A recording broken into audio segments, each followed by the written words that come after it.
So this is it, guys. Second gen Yamaha MT09. Should you buy a Supermoto or should you get an MT09? This answer is gonna surprise you.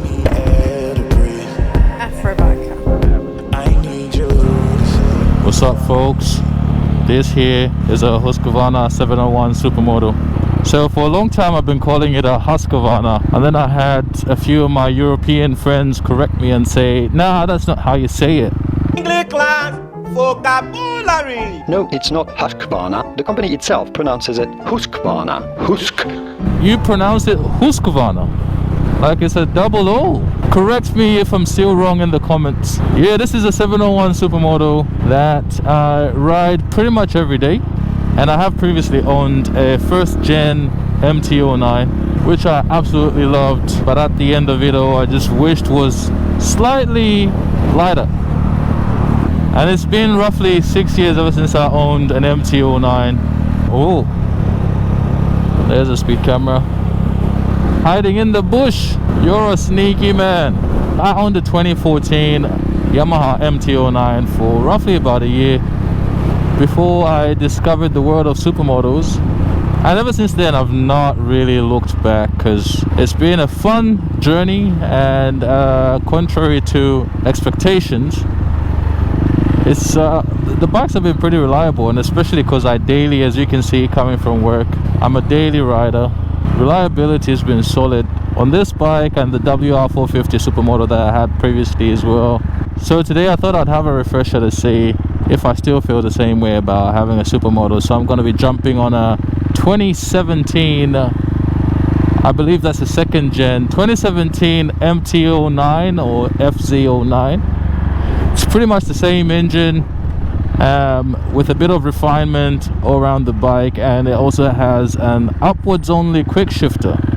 So we're going to check it out, and hopefully I'll be able to give some advice or recommendations to those that are tossing between a big supermoto like the 690 or this bike. Oh, you guys are moving a bit too slow for my liking. Them Brembles, brother. I got them Brembles. So yeah, stay tuned, and next clip is going to be on the MT09. Oh, much more comfortable.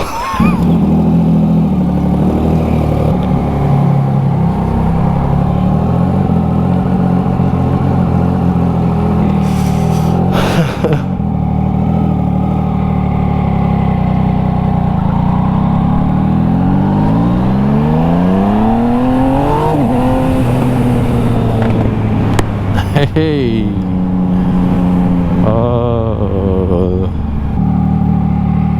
this thing sounds like the business. Gen 2 Yamaha MT09 here with the quick shifter, and this one's got about 43,000 kilometers on it. Jesus Christ.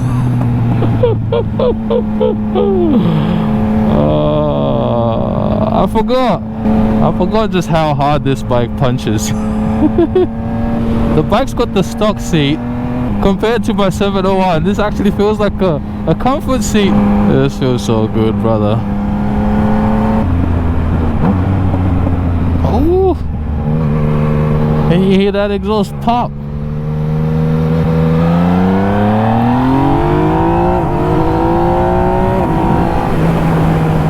This doesn't make sense, right? The KTM 890 that I test rode just recently didn't, I don't know, maybe it's just that particular unit. It wasn't hitting as hard as this bike. Woo! Modes, let's have a look. Yeah. I'll put it in the all the beans mode now. I'll pop up the visor so you can hear the diesel pops.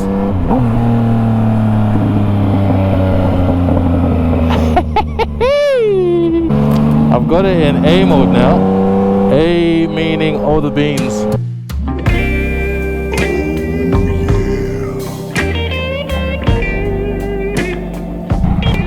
Brothers, be strong. Does this have some sort of right, okay, because it feels like it wants to give me more, but then it's kind of like backing off itself. I think the traction control's on. Let's see if we can turn this off. Is that, what does that say? Okay, so pardon me, because the MT09 that I had before this didn't have traction control.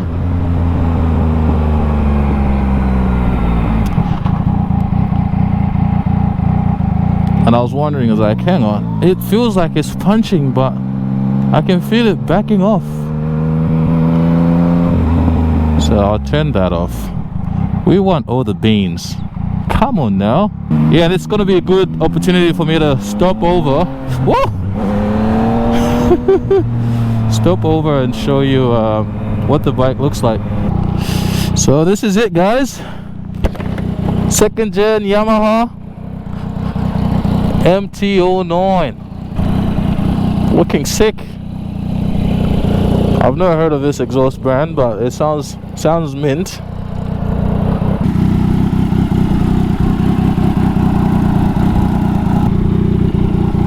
I like the tail light. Looks pretty dope. Look at that.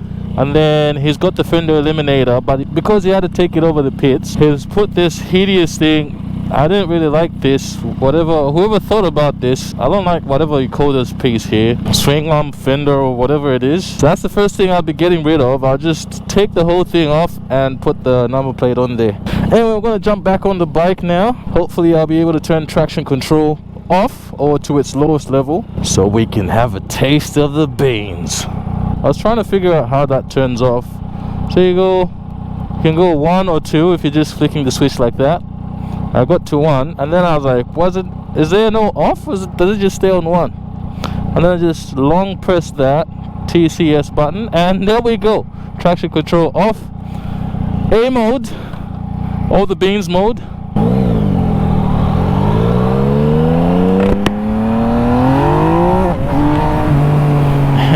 Straight away. Yep, that's better. Alright, let's get in with some comparisons. Riding position. This bike is super comfortable. Super comfortable. I still feel a little bit more leaned over than on my Supermoto, but that's like a negligible amount. In comparison to the 890 Duke, this is a more upright riding position. So I've now got it in B mode, which is less twitchy than A and probably more ideal for riding around town. My 701 Supermoto has a map A and a map B, but quite a few Supermotos that you're going to find around won't have many options for riding modes. Oh, sorry, I didn't mean to honk at anyone.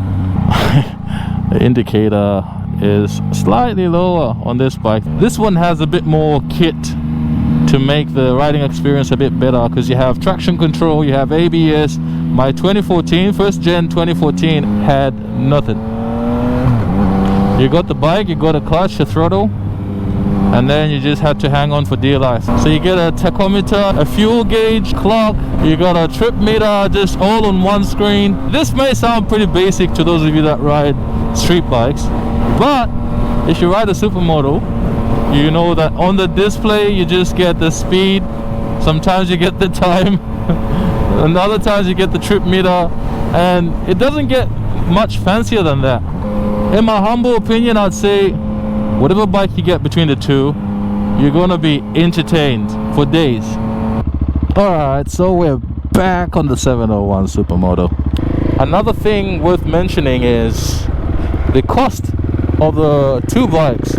At least here in Australia, on the second-hand market, you're going to be getting a 701 or a 690 for a few $1,000s more than an MT09. It'd be first, second, sometimes even third gen.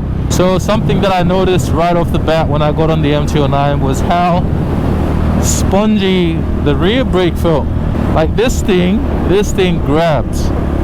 It grabs properly. It comes with Brembos front and rear. Should you buy a Supermoto or should you get an MT09? This answer is going to surprise you. Bang for buck. In my opinion, the MT09 is close to unrivaled. There are not many bikes out there that dish out the same amount of performance at that price point.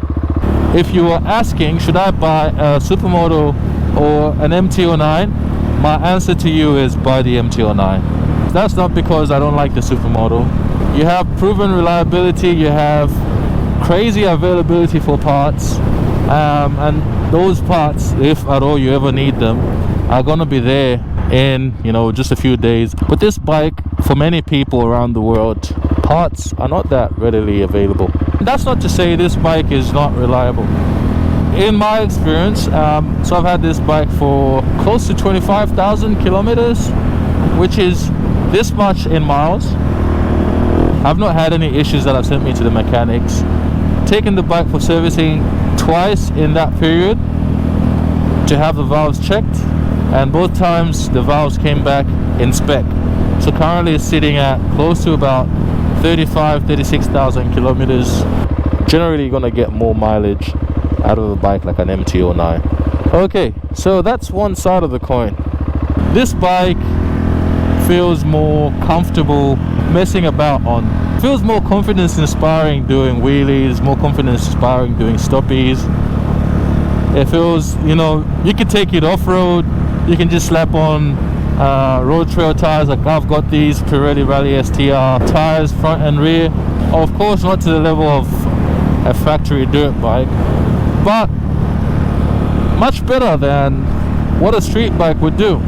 You got a higher ground clearance on this bike as well, so much better for jumps, much better for just taking it bush because you're not worried about rocks perforating your cases. And also the quality of the components on this bike. The clutch is fantastic, the brakes are fantastic, the suspension is adjustable. I believe the suspension is adjustable on the MT09 SP variants. So yeah, so if you want to be hooning around, if you want to be doing wheelies and burnouts, either one of those two bikes is going to be able to do it. But after having ridden and owned an MT09 and doing the same on this bike, I can tell you right now, without a doubt, that this bike is much easier for wheelies. It feels more natural to do those things. It's almost like it was purpose built to just hoon around. If you want a little bit more of a mature ride, but then still have all the wrath that you need to shred rubber and to loft your front wheel, MT09 will get the job done.